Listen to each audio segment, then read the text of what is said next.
Allah'a arz edecek destinden, hiç menin bağrım yerden kaldırmadın.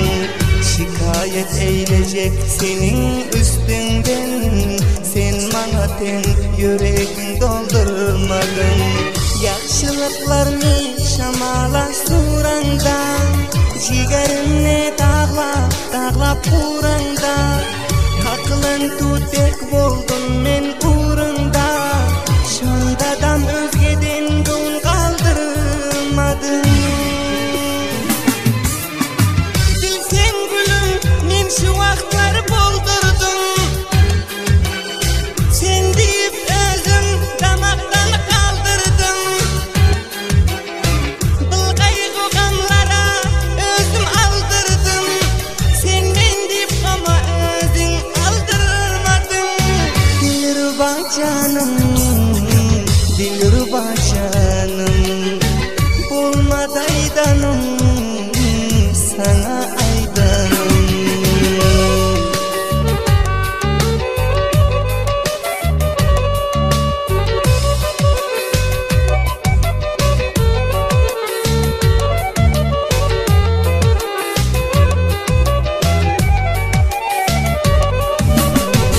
Yüreğime hasretlerin atarıp, görsün zalim yüreğini katırıp.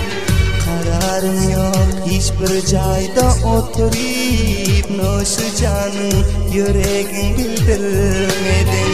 Büyük Allah'ın görmez günü yok benim, eden cebirlerin görersin senin. Sen yar deyip ölere geldin benim, sen men deyip rengim soldurmadın.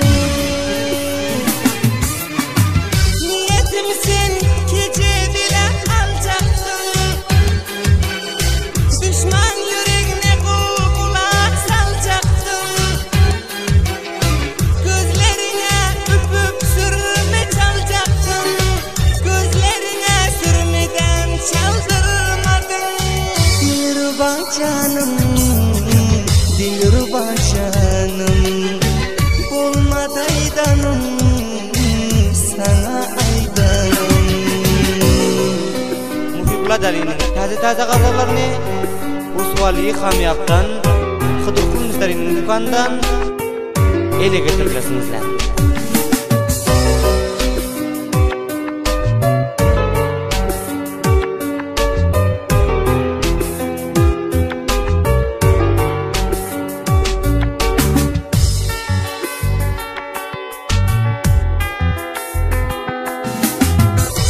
Şu günler yırtıkka basıgan yok, gep kaptırıp şaltık dilin yığan yok.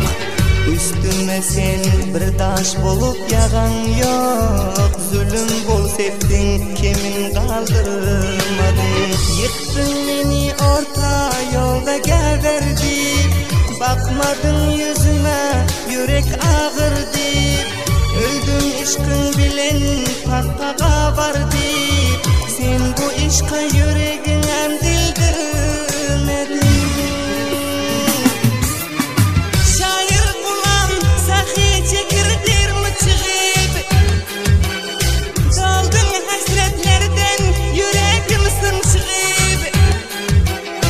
Sen deyip yapirim ağlap içigip, hiç menin kadrimi bilip yürümedin. Dilruba canım, dilruba canım,